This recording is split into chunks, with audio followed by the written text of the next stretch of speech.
Tahukah kamu, branding adalah salah satu kunci keberhasilan bisnis. Branding ini bisa membantu bisnis menjadi memiliki citra positif, menjadi memiliki loyalitas antara si pebisnis dan pelanggannya, dan tentunya banyak fungsi lain dari branding ini sendiri. Branding is a big deal. Saksikan dalam Soul Kitchen 30 menit ke depan.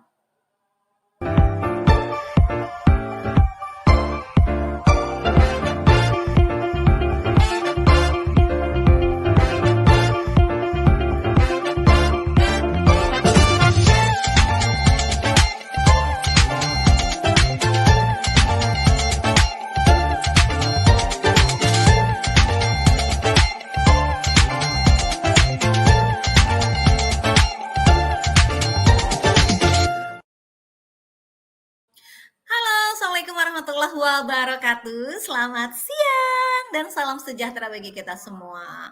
Hai, sahabat Ipedia, para mompreneur. Sudah berkumpul siang ini dalam acara Soul Kitchen ya. Setiap hari Selasa, 2 pekan 1 kali kami hadir untuk menemani para mompreneur, khususnya mungkin yang ada di bidang foodpreneur ya. Tapi menyajikan informasi ini tidak hanya untuk foodpreneur nih, tapi untuk mompreneur semua. Kita menyajikan informasi-informasi menarik, ada kitchen hack, tentunya ada talk show inspiratif dengan tema yang menarik. Nah, kali ini temanya branding is a big deal gitu ya, dengan narasumber keren kita Mbak Ade Safitri. Nanti saya akan undang tentunya dalam Soul Kitchen, passion from the soul, inspire from the kitchen.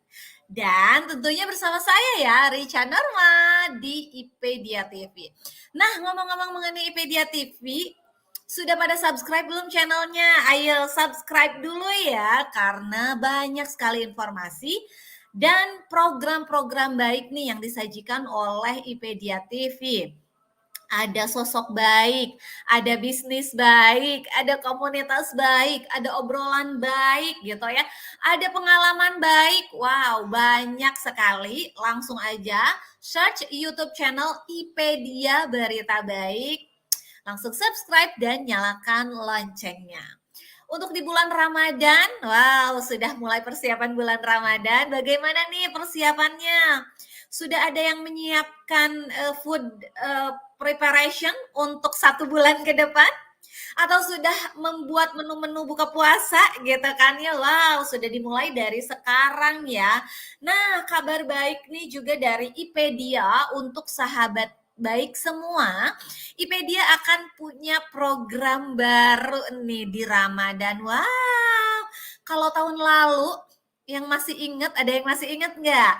Ipedia di Ramadan punya program acara keren. Ada yang masih ingat? Boleh tulis di kolom komentar.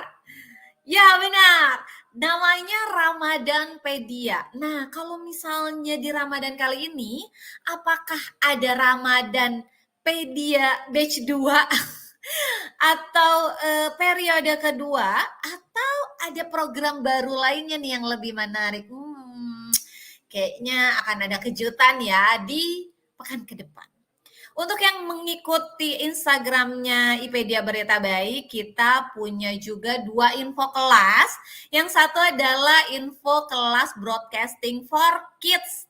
Cuman sayangnya ini udah sold, udah close nih, nggak bisa lagi ikutan. Nah, tapi jangan khawatir. Untuk anak-anaknya, mohon maaf sudah sold, nanti dibuka ya periode 2-nya insya Allah. Dan untuk mama-mamanya yang mau jadi konten kreator, yang sukanya ngomong di depan layar, atau nih yang lebih seru lagi, yang suka berbagi. Atau ada lagi nih yang lebih seru, yang ingin masuk menjadi kru Ipedia. Wow, ayo ikutan segera Bootcamp Content Creator Pedia yang diselenggarakan oleh Ipedia. Ini namanya bootcamp, pasti pembelajarannya akan panjang. Jadi pembelajaran di bulan Maret sampai bulan Juli gitu ya, mulai pembelajaran itu ya kita perkenalan segala macam di Maret, nanti mulai lagi di April, ada Mei, Juni, dan akhirnya nanti graduation dari bootcamp-nya itu di Juli. Menarik banget, acaranya juga akan seru dan tentunya ilmu-ilmu yang diberikan akan keren banget. Jadi walaupun mungkin nanti gitu ya, kayaknya saya mau ambil ilmunya aja nih jadi konten kreator, belum mau jadi krunya IPedia, it's okay, nggak apa-apa. Ayo kita ikutan, kita belajar sama-sama. Kalau misalnya belajar sendiri jadi konten kreator, kadang ada up and down-nya. Lagi semangat kita semangat ngonten, tapi kalau lagi down ya udah kayaknya nggak apa-apa deh ya 1-2 hari off ngonten gitu. Tapi ini kalau kita belajar sama-sama, kita berada di satu WA yang sama gitu ya, dalam komunitas konten yang sama, biasanya saling menyemangati, biasanya saling mengingatkan, dan saling apa ya namanya, saling support lah akhirnya gitu kan ya. Jadi, oh iya dia udah kerja challenge A gitu, oh kita belum nih, atau oh iya ya ternyata bisa nih membuat konten berbentuk seperti ini atau modelnya seperti ini. Oh, kita buat juga deh ATM gitu kan, amati tiru modifikasi tapi sesuai dengan niche kita, dengan branding kita. Kembali lagi ke brand ya. Dengan apa yang ingin kita sampaikan. Menarik banget ini. Jadi jangan lewatkan. Pendaftaran hanya sampai di 25 Maret. Dan kabar terakhir nih, yang sudah masuk untuk untuk daftar. Nah, untuk daftar di Bootcamp Content Creator sudah mulai di angka belasan. Wah, ayo masih boleh ditambah lagi. Kita kuotanya sampai kuota tutup baru kita tutup pendaftaran. Enggak deh, sampai tanggal 25. Tapi kalau misalnya sebelum tanggal 25 udah banyak banget, kuotanya sudah memenuhi, kita akan close. Seperti program anak, Broadcasting for Kids, itu kita cuman close di hari ketiga. Luar biasa. Keren, terima kasih banyak ya antusiasmenya, sahabat IPedia, sahabat baik, teman baik semuanya nih. Oke, kita akan bacakan komentar dulu ya sambil menunggu narasumber nih untuk bergabung bersama kita. Ada siapa saja? Ada Teh Kirani Anjasmara hadir. Hai Teh Kiran. Boleh satu lagi?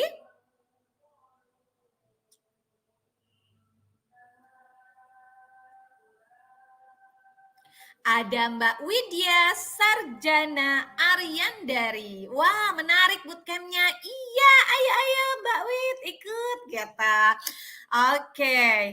Boleh deh, satu lagi. Ada yang masih mau hadir. Oh, ada lagi nih, Mbak Fani Yulia menyimak. Terima kasih banyak. Oke, nah narasumber tampaknya sudah bersiap di belakang layar. Wow, sudah mau naik nih ke studionya Berdikari dan kita akan langsung ya membicarakan mengenai branding is a big deal bersama Ade Safitri.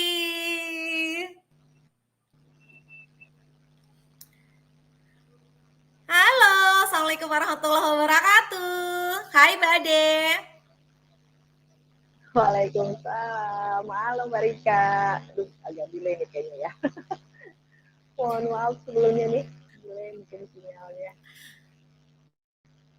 Siap, nggak apa-apa Mbak Ade. Nah, sebelum kita mulai nih Mbak Ade ya, ini sudah mulai banyak yang datang dan menonton kita hari ini. Kita perkenalan dulu sebelum masuk ke topiknya. Silahkan Mbak Ade mungkin memperkenalkan dulu siapa sih Mbak Ade gitu ya, profilnya sebagai apa sehari-hari. Siapa Dan ya? bolehlah di-spill berasal dari Ibu Profesional Regional mana. Silahkan Mbak Ade. Oke, makasih Mbak Nurma. Assalamualaikum warahmatullahi wabarakatuh. Selamat siang menjelang sore teman-teman IPedia semuanya. Kenalkan, saya Ade Safitri dari Ibu Profesional Banten. Saat ini saya tinggal di Kota Serang. Di Ibu Profesional Banten, saya mengambil peran sebagai Kepala Hikmah Cabang Banten. Seperti itu, Mbak Rika. Jadi, di kegiatan sehari-hari sebagai ibu dari 5 orang Jawara Banten ya, ada 5 orang Pandawa, jadi nanti 5 laki-laki semua. Selain Masya itu Allah. lagi coba mengembangkan usaha juga, ada usaha yang sekarang sedang berjalan seperti itu Mbak Rika. Dan Mbak Ade ini tentunya adalah member dari Dapur Ibu Bersama ya. Iya benar banget. Hehe, keren. Dan kemarin juga sudah mengikuti bootcamp-nya, bootcamp Dapur Ibu Bersama yang keren juga nih, menghasilkan para foodpreneur yang akhirnya menginspirasi dan bisa berbagi kepada kita semua di acara Soul Kitchen. Yeay, keren banget. Nah, Mbak Ade, terima kasih ya sudah hadir di sini untuk berbagi bersama kita. Kita langsung ke topik nih Mbak Ade mengenai branding is a big deal. Sebelum kita lanjut ke yang lain-lain, mungkin kita dari dasarnya dulu nih. Branding itu apa sih gitu ya? Dan seberapa penting nih kalau misalnya kita atau mungkin untuk diri kita sendiri juga gitu ya, baik untuk usaha, baik untuk diri kita, itu menentukan brandingnya seperti apa gitu ya. Nah, silakan Mbak Ade. Oke, Mbak Rika, jadi sekilas opening lah ya tentang branding itu apa. Jadi ketika kita memiliki suatu bisnis, itu wajib hukumnya kita punya strategi marketing nih ya, buat gimana caranya biar apa yang kita jual, produk yang kita jual atau jasa yang kita jual laris manis gitu dan dikenal masyarakat. Nah, satu trik untuk meluruskan atau memudahkan strategi marketing ini adalah dengan cara menentukan branding seperti itu. Jadi secara sederhana branding itu adalah bagaimana kita ingin dikenal orang. Kita ingin dikenal orang sebagai apa gitu. Sebagai seorang mungkin kalau Mbak Rika mungkin ya sebagai host kah, seorang beauty vlogger kah, sebagai seorang food blogger, atau kalau produk misalnya sebagai produk yang sehat kah, atau sebagai produk yang cocok untuk ibu-ibu muda kah gitu. Jadi branding itu secara sederhana adalah bagaimana kita ingin produk kita dikenal oleh masyarakat luas seperti itu Mbak Rika. Baik, bagaimana produk atau mungkin person gitu ya bisa juga itu mau dikenal oleh orang gitu kan di luar itu sebagai apa atau seperti apa. Nah, Seperti apa? lantas jadi fungsi maksudnya gini, setelah kita oke, saya mau dikenal sebagai tadi mungkin ya, misalnya public speaker gitu. Terus fungsinya untuk apa gitu loh. Istilahnya so what gitu loh, public speaker so what gitu ya, atau Fungsi mungkin dari branding ini branding buat gitu ya. apa gitu ya? Iya. Iya, buat apa Ya, gitu ya. jadi Terus misalnya atau saya punya produk gitu kan ya, susu kurma, lalu brandnya misalnya apa ya, nikmat gitu kan ya, so what gitu. Nah, jadi branding itu fungsinya apa sih gitu ya? Fungsinya itu ya. kenapa harus di-branding? Jadi Nah, itu seperti apa gitu? fungsi dari branding itu kalau yang secara saya resume itu ada tiga fungsi yang secara umum ya, Mbak Rika. Jadi yang pertama, fungsi dari branding itu adalah sebagai pembeda kita dari kompetitor bisnis kita atau dari kompetitor kita. Katakanlah produk kita tadi mungkin susu kurma. Nah, susu kurma kita ini yang membedakan dengan produk sejenis, produk serupa yang ada di pasaran apa? Nah, itu yang kita kuatkan atau yang kita tampilkan di branding kita tadi. Gitu. Terus kemudian yang kedua, fungsi dari branding itu adalah membangun citra, membangun persepsi masyarakat, persepsi konsumen terhadap produk kita. Jadi ketika saya bilang, saya kayaknya lagi nyari susu kurma nih, oh iya nih produknya Mbak Rika yang mereknya Nikmat gitu. Dia produknya adalah produk yang sehat, kurmanya asli atau seperti apa gitu. Nah itu adalah yang fungsi yang pertama tadi membedakan produk kita dengan produk sejenis yang ada di pasar. Kemudian tadi yang kedua fungsinya adalah membangun citra, gitu. Membangun citra produk kita mau seperti apa. Dan fungsi branding yang terakhir itu adalah sebagai ajang promosi. Tadi balik lagi ke strategi marketing. Jadi bagaimana setelah kita tahu branding kita mau dikenalnya sebagai apa, itu akan lebih mudah kita menentukan strategi marketing, cara kita jualan, kemudian apa maksudnya kita ngiklannya seperti apa, kita bikin flyernya, desainnya seperti apa, karena sudah ada branding kita ini, kita mau dikenalnya sebagai apa. Jadi lebih memudahkan dari tiga fungsi tadi, Mbak Rika. Wow, jadi selain untuk citra gitu ya, citra positif tentang seseorang, gambaran, dan juga memudahkan untuk nanti marketing. Setelah brandingnya disusun, mulai strategi marketingnya mau seperti apa. Kalau misalnya produk ya bagaimana menjualnya agar lebih sampai gitu ya, tadi seperti yang disampaikan oleh Mbak Ade nih. Untuk sahabat Ipedia, sahabat baik semua nih atau para mompreneur yang nonton tayangan ini punya pertanyaan seputar branding atau studi kasus gitu ya mengenai branding, boleh langsung tuliskan pertanyaannya di kolom komentar ya. Nah, Mbak Ade agar lebih jelas, mungkin Mbak Ade bisa menyebutkan gitu ya contoh-contohnya yang mana sih yang dibilang branding gitu ya. Terus mungkin Yang ada branding itu tuh branding. ada ininya Iya, nggak sih? Ada elemen-elemennya nggak sih gitu ya? Nah, mungkin silakan iya, Mbak Ade. iya. Jadi kalau kita artikan secara bahasa Indonesia, branding itu adalah brand ya. Brand itu adalah merek. Tapi karena kita menambahkan akhiran ing di belakangnya, jadi dia sudah beda arti-artinya. Jadi branding ini ada elemen-elemen atau unsur-unsur yang ada harus di dalamnya. Yang pertama yaitu nama atau merek produk. Kalau kata biasa misalnya merek produknya, itu adalah unsur yang pertama. Yang kemudian yang kedua adalah logo. Jadi jangan sampai ketika nanti mereknya keripik tapi logonya misalnya katakanlah misalnya mereknya keripik pisang tapi logonya misalnya gambarnya ayam, kan nggak selaras gitu. Jadi antara merek dan logo itu harus selaras. Kemudian unsur yang ketiga itu adalah visual produk, produknya mau seperti apa. Kemudian yang terakhir itu adalah tagline. Kalau mungkin teman-teman ketika tanya saya mau makan ayam nih, mau makan fried chicken misalnya, mungkin ada beberapa brand yang sudah jadi top of mind gitu. Jadi kita bilang saya pengen makan ayam goreng atau saya makan fried chicken, itu paling tidak ada 2 atau 3 brand yang sudah top of mind gitu. Karena mereka itu membranding mereka memang sebenarnya memang ya fried chicken gitu, mulai dari logonya, mulai dari warna logonya, bentuk logonya, flyer mereka seperti apa, itu mereka semua selaras gitu. Jadi mereka sudah menemukan branding guidelines-nya gitu. Jadi kayak misalnya ada yang logonya kuning, mereka nggak akan geser ke warna lain, mau dari ujung Indonesia mana sampai kemana ya warnanya ya itu gitu. Mereka nggak akan geser warna. Jadi unsur yang pertama tadi adalah nama, kemudian logo, terus situasi yang seperti apa, yang terakhir itu adalah tagline. Itu adalah unsur-unsur yang membentuk suatu branding.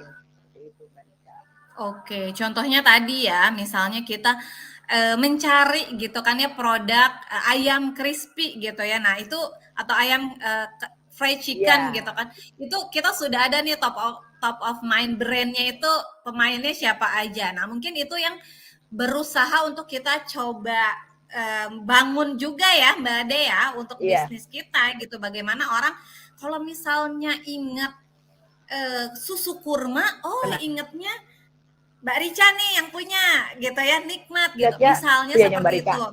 Iya benar. Jadi gitu ketika ya. benar. Jadi ketika orang tanya saya butuh produk apa, itu orang langsung ingatnya ke produk kita gitu. Iya, ini contoh ya. Atau mungkin ini bisa jadi inspirasi saya yang tiba-tiba hadir gitu ya hari ini. Boleh ya jadi ide bisnis bulan Ramadan juga nih gitu ya. Nah, buat para mompreneur boleh juga nih member-member DIB kayaknya jualan apa lagi selain yang kemarin sudah diajarkan gitu ya, ada es yang enak banget itu, es apa itu yang warna pink gitu ya. Itu bisa tuh jualan susu kurma. Mereknya udah ada loh tadi brandingnya ya, saya udah buat nikmat gitu ya, tiba-tiba aja udah tercetus. Oke, Mbak Ade, sebelum kita lanjutkan nih ya ke obrolan berikutnya, sambil kita nunggu juga mungkin ada pertanyaan dari penontonnya Ipedia gitu ya. Kita akan menyaksikan ada video nih yang sudah disiapkan oleh teman-teman Dapur Ibu Bersama. Wah, ini keren banget. Berupa kitchen hacks. Seperti apa ya dan apa kira-kira yang ada di video? Kita lihat dulu ya.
menarik sekali ya tips mengenai bagaimana caranya membuat kulit sosis Solo yang tipis tapi tetap elastis. Jadi nggak mudah sobek dan gampang untuk dibentuk. Keren banget. Terima kasih ya teman-teman DIB untuk kitchen hacks-nya. Nah, untuk sahabat Ipedia semua, boleh ya dicoba nih resepnya. Oke, kita kembali ke Mbak Ade. Nah, Mbak Ade, kita lanjutkan ya pertanyaan mengenai branding itu. Kalau tadi kita sudah tahu mengenai apa itu branding, fungsinya apa. Terus sebetulnya kalau lagi membangun branding itu tadi ada unsur apa aja gitu ya yang harus kita siapkan gitu. Nah, sekarang kalau misalnya kita belum ada bayangan sama sekali gitu ya. Atau misalnya ya tadilah saya udah mau punya usaha nih, tadi susu kurma gitu. Oke lah, dari merek kita udah ketemu gitu ya, nikmat. Tapi bagaimana sih langkah selanjutnya atau mungkin bisa dibilang branding guideline ya atau langkah-langkah yang harus kita tempuh gitu kan saat membangun brand. Nah, silakan mungkin Mbak Ade bisa ceritakan ya. Oke, jadi ada beberapa cara untuk menentukan branding kita itu mau seperti apa. Yang pertama itu kita harus mendefinisikan brand kita dulu itu apa. Jadi sebelum kita mendefinisikan brand kita, kita harus tahu dulu dong sejarah kenapa brand ini muncul, sejarah kenapa produk kita ini muncul. Kemudian yang kedua kita juga harus tahu visi misi dari perusahaan kita atau visi misi dari produk itu apa. Kemudian eh, tujuan kita jadi apa, kemudian yang kita mau sasar atau target market kita ini siapa. Jadi ketika semuanya sudah jelas, kita mau jualannya ke siapa, kita mau jualan ke orang yang umurnya berapa, dengan penghasilan berapa, tinggal di mana, dan punya behavior apa, seperti apa kehidupan si buyer kita atau calon customer kita, atau kita sebutnya buyer persona ya, itu lebih mudah kita untuk membranding produk kita gitu. Karena kalau kita nggak tahu kita mau jualannya ke siapa, gimana kita mau nge-branding produk kita gitu. Katakanlah kayak gini, ada satu produk pasta gigi. Itu dari dia pertama kali saya lihat iklannya muncul di TV sampai sekarang, dia konsisten dengan tema keluarga.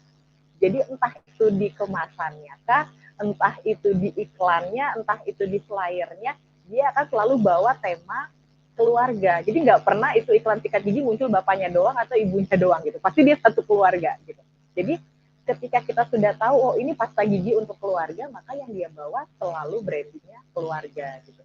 Jadi yang pertama tadi itu adalah kita tahu dulu nih, kita kuatin dulu target kita siapa, mau jualan kita siapa, behaviornya seperti apa.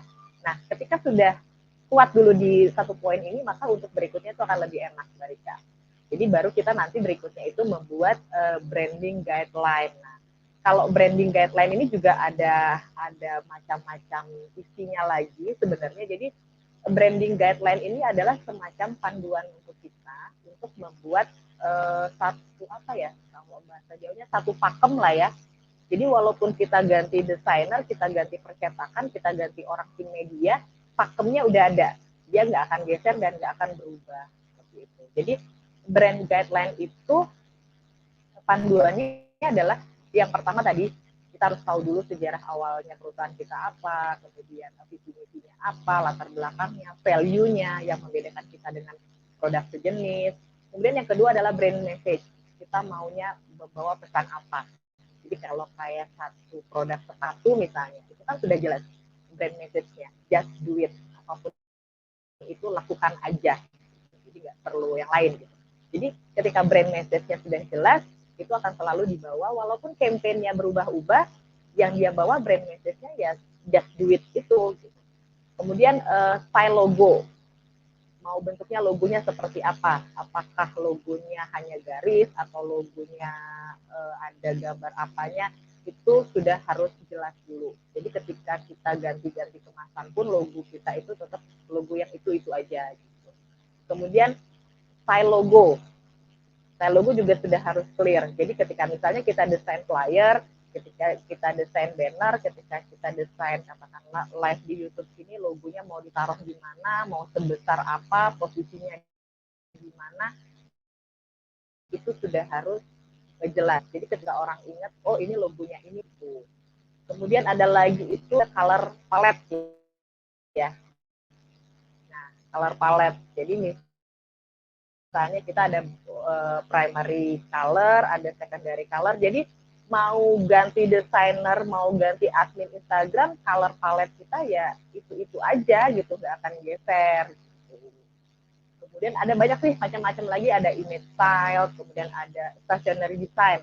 Kalau stationery design ini lebih ke kita sudah punya pakem nih, misalnya kalau untuk kop surat atau kartu nama desainnya seperti ini gitu. Jadi ketika orang ngelihat, oh udah tahu nih ini produknya Mbak Rika. Gitu. Ketika orang lihat produk ini, oh orang udah tahu nih ini produknya siapa. Gitu. Jadi memang branding itu utamanya adalah kita kenal dulu produk kita sendiri. Kita tahu kita mau jualan ke siapa, kita tahu behaviornya, kita tahu buyer personanya, baru kita terjemahkan ke produk kita. Seperti itu, Mbak Rika. Wow, keren. Jadi kita kenal dulu produk kita, lalu kita Iya, menentukan buyer personanya, siapa sih target marketnya gitu ya yang kita tuju. Nah, setelah itu baru tuh buat semacam SOP atau brand guideline-nya. Jadi walaupun nanti ganti-ganti tadi desainer gitu segala macam itu tetap nggak keluar dari yang sudah dipakemkan gitu ya sesuai dengan value-value yang iya. akan kita bawa gitu dan eksekusilah sisanya. Nah, ada pertanyaan nih dari sahabat Tipedia yang sudah masuk ke kolom chat sebelum nanti kita lanjutkan bahasan kita. Bisa dinaikkan? Oke, dari Asmaul Husna. Hai Mbak Ade, mau tanya dong. Nah, bagaimana sih peran media sosial dalam membangun branding? Sosial media ya, dalam membangun branding nih. Gimana Mbak Ade? Sosial media, iya. Kalau untuk zaman sekarang ya mau nggak mau ya, karena kan kita semua jualan dan menggunakan sosial gitu. Kalau kita untuk brand-brand yang baru mulai, memang tidak ada jalan lain ya, memang harus mengenalkannya lewat media sosial. Kalau untuk perusahaan-perusahaan besar yang sudah settle, mungkin mereka bisa memanfaatkan TV sebagai media branding mereka. Tapi kalau untuk kita pemula, memang yang istilahnya yang gratisan yang dari media sosial inilah yang kita manfaatkan gitu. Jadi ketika memang kita ingin promonya di media sosial, sama, balik lagi ke poin yang pertama tadi. Kita tahu dulu target kita. Karena gini, masing-masing media sosial itu punya pasarnya beda-beda. Punya penggunanya, punya habitnya juga beda-beda. Antara Facebook, Instagram, TikTok, itu kan yang usernya range umurnya, habitnya, behaviornya, penghasilannya, itu tiga media sosial itu aja sudah berbeda gitu. Jadi ketika kita sudah tahu nih, oh pasar saya adalah ibu-ibu muda usia misalnya 25 sampai katakanlah 30. Itu kan memang lebih banyaknya mainnya di Instagram.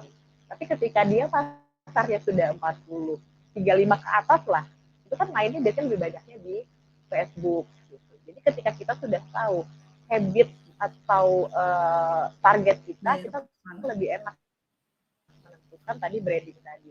Nah, kalau misalnya katakanlah kita jualannya di Instagram nih, udah tahu nih targetnya anak muda.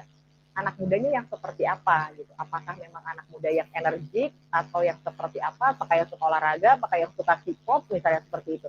Tinggal nanti kalau misalnya memang snack yang kita jual adalah katakanlah snack ya. Snack yang kita jual memang targetnya adalah penggemar K-pop katakanlah. Berarti memang nanti tampilan di Instagram kita ya harus yang berbau-bau K-pop gitu kan, nggak K-pop. mungkin kita dagang snack yang berbau-bau K-pop tapi di IG-nya tampilannya nggak matching gitu. Jadi emang harus seperti itu, emang harus dimanfaatkan juga media sosial.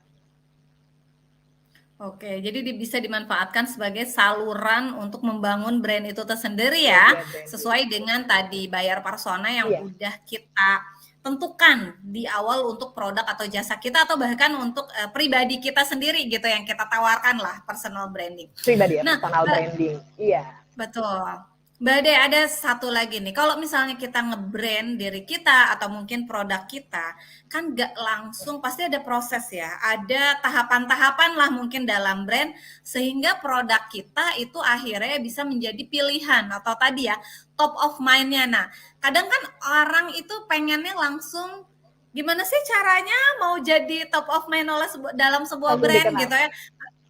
Langsung dikenal aja deh Iya. gitu. Gimana sih biar susu kurmaku tuh laku gitu ya, orang-orang kalau mau nyari susu kurma udah deh ke saya aja. Nah, padahal mungkin dalam prosesnya membangun sebuah brand itu ada tahapan-tahapannya ya Mbak Ade ya gitu yang harus dilewati. Nah, mungkin boleh diceritakan gitu ya atau dijelaskan kepada kita semua nih tahapan-tahapan dalam membangun brand.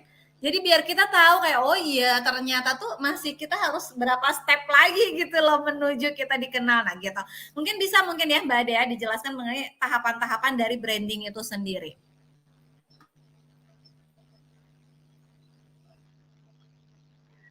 Jadi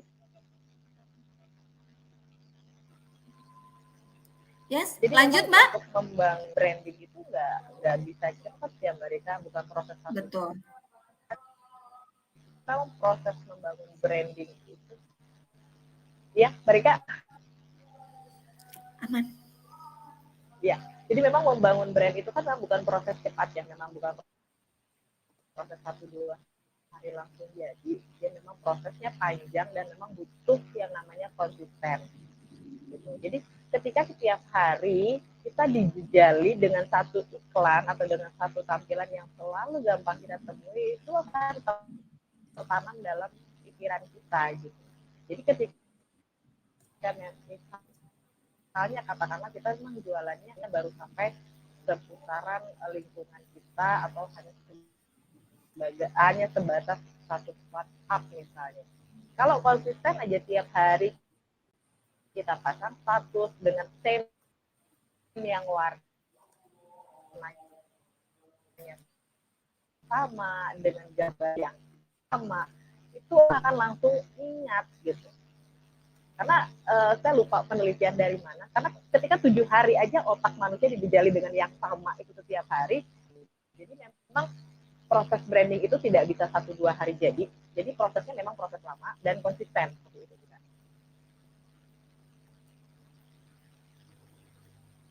Oke, jadi memang sebuah proses yang lama dan konsisten.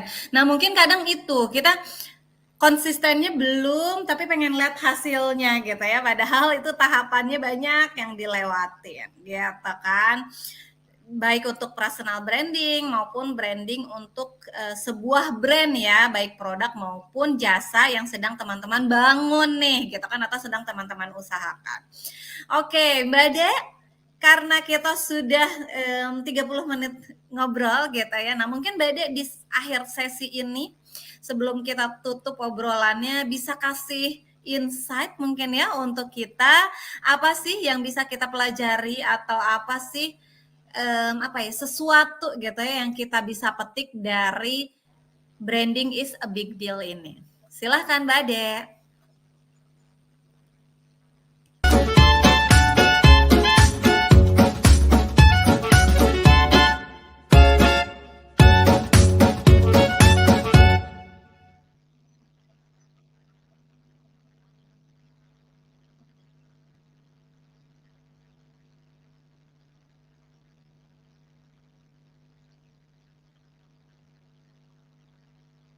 Branding adalah proses yang sangat panjang, tidak bisa dalam 1-2 hari.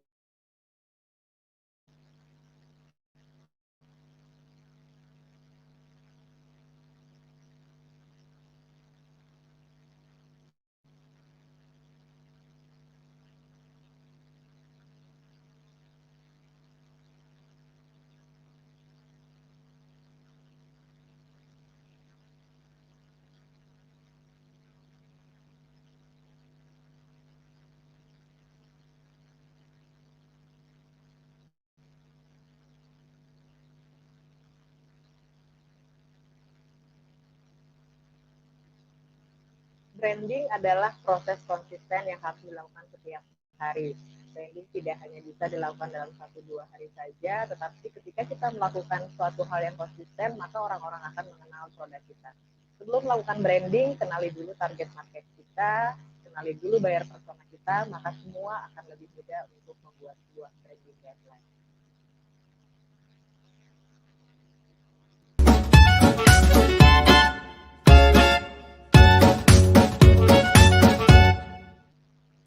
Wah, terima kasih banyak. Masya Allah, luar biasa ya insight yang dibagikan oleh Mbak Ade hari ini. Sepanjang obrolan kayaknya mulai membukakan mata saya nih, apalagi gitu ya Mbak Ade, yang ingin melakukan personal branding namun bingung seperti harus apa aja nih yang disusun. Ternyata tadi dari hasil obrolan kita banyak ya, dari namanya, dari tagline, dari logo mungkin gitu ya, dan unsur-unsur seperti penggunaan warna, palet warna dan lain sebagainya, itu bisa kita susun dulu dan tentunya kita harus tahu buyer persona kita, baru deh kita mulai untuk membangun branding secara bertahap dan konsisten. Seperti apa yang tadi sudah dibilang Mbak Ade, nggak ada yang instan ya Mbak Ade ya, semuanya butuh proses dan perjalanan. Oke, terima kasih Mbak Adel sudah membersamai kita semua di Soul Kitchen. Terima kasih banyak. Mudah-mudahan apa yang Mbak Ade sampaikan tentunya bisa menjadi ilmu ya yang bermanfaat nih untuk kita semua. Tinggal prakteknya aja. Terima kasih Mbak Ade. Kita ketemu di belakang layar ya. Nah, itu tadi ya obrolan menarik kita bersama narasumber di Soul Kitchen episode Branding is a Big Deal. Wah, kali ini akan ada apa? Kali ini akan ada pengumuman giveaway ya. Siapa ya di sini yang ikut kemarin giveaway yang diselenggarakan oleh Soul Kitchen? Giveaway itu hadiahnya apa sih? Nah, kita akan lihat lagi ya. Ini dia, giveaway itu hadiahnya adalah satu panci atau satu wok pen gitu ya, kok panci sih? Satu wok pen berukuran 12 cm, diameter 12 cm yang akan dibagikan dalam setiap periode giveaway-nya secara free untuk satu orang. Namun jangan lupa ongkos kirim ditanggung pemenang. Kunjungi Instagram @ipedia.beritabaik atau Instagram @dapuribubersama karena di situ akan ada infonya setiap 2 pekan sekali akan keluar nih giveaway-nya. Biasanya berupa kuis atau challenge gitu ya dan lain sebagainya. Pokoknya kita seru-seruan di Instagram @ipedia_beritabaik dan Dapur Ibu Bersama. Belum follow? Follow sekarang juga ya. Dan untuk pemenangnya, apakah sudah ada? Kita keker-keker dulu. Kok keker ya? Kita lihat dulu apakah sudah ada niche pemenangnya. Nah, mungkin kita tampilkan di banner ya. Pemenang giveaway episode, oh sudah ada nih, pemenang kuis ya.